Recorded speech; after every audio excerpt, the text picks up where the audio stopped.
message to his daughter. After a week of controversy and conversation, the star of NBC's 30 Rock has talked publicly about the situation, blaming it on parental alienation, and that's causing a whole new debate. Here's NBC's Allison Stewart. I made an ass of myself trying to get to a phone to call you at a specific time. It is the phone message that shocked so many. So I'm going to let you know just how I feel about what a rude little pig you really are. After a week of scrutiny, Friday on The View, actor Alec Baldwin finally addressed why he left the angry voicemail for his daughter. He said it was out of frustration. There's nothing wrong with being frustrated or angry about something. It's the way you do it, and as people often do in this world, I took it out on the wrong person because I'm unable under the current dynamic to address the other person. Right. The other person is Baldwin's ex-wife, who has not responded publicly to his charges that he is experiencing what is called parental alienation. What you learn in parental alienation is that affection for the alienated parent or loyalty to the alienated parent is portrayed as betrayal of the custodial parent. Parental alienation syndrome was first identified by a psychiatrist 22 years ago as, quote, the programming of a child by one parent in a campaign of denigration against the other. That is, if you believe in parental alienation syndrome as a mental disorder, and many do not. The American Psychiatric Association does not recognize it, and some critics call it junk science.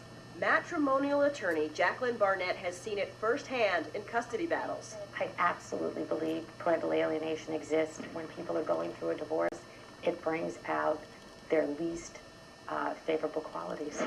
At rallies across the country this week, vigils marked Parental Alienation Awareness Day to highlight how easy it is for divorced parents to become estranged from their children. To have that human connection taken away from you is probably one of the most difficult, frustrating, and painful things for any parent to deal with. I'm tired of playing this game with you.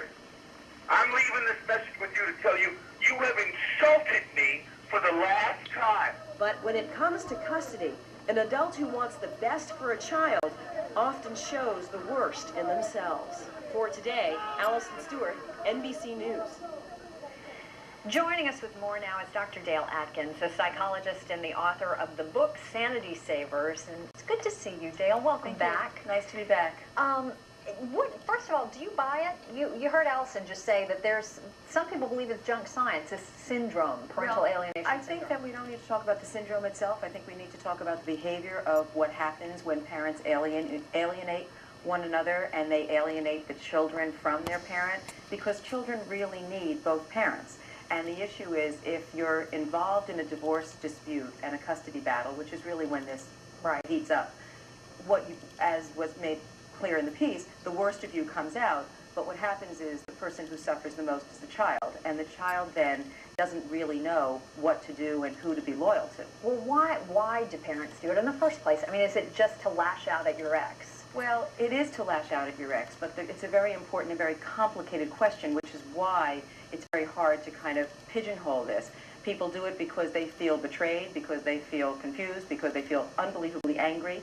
They want to get back at their spouse, their ex-spouse, or soon-to-be ex-spouse. They want to use their children as pawns, and sometimes they use the children as pawns, but they don't realize they're doing that.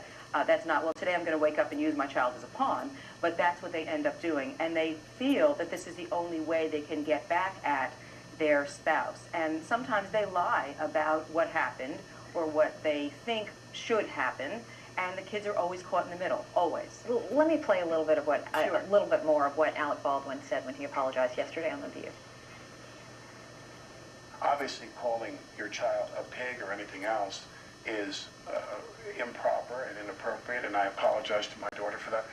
In this case, is an apology enough, or what does a parent do to repair damage after something like this? Well, I think alienation is the force behind it. I think that we hear the frustration and we hear the unbelievable sense of, I don't know what to do, but again, you never say these things to your kid. And if you do, when you do apologize, but you also have to take responsibility for the fact that you're the one who lost it, and you're the one who has to find a different way to express the anger that you have.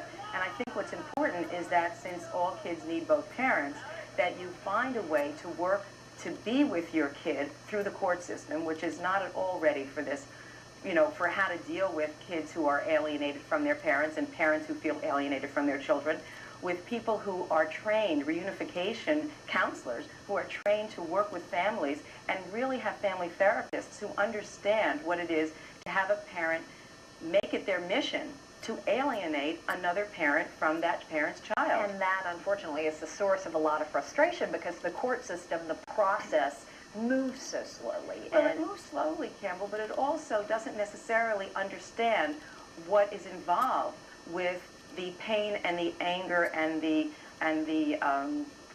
devaluing of another person.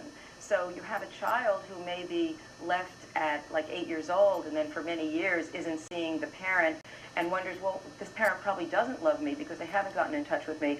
And the efforts of that parent to get in touch with the child have been thwarted. Birthday presents have not been delivered, Right. cards haven't been delivered. We're out of time. I just want to ask you quickly, though, but ultimately, even if it's been years, you know, if this alienation has It's taken never too place, late. that was my question. Can it be repaired? Yes, it can be, well, it can be, certainly it can be repaired in time with very careful planning and with people who supervise and who also understand that sometimes when people are saying awful things about an ex-spouse, they have to be brought to task for those things. There have to be sanctions also that they may not be, if they're making this up, Right. then they have to understand that they're, you know, they have to take responsibility also. But Right. it can be repaired.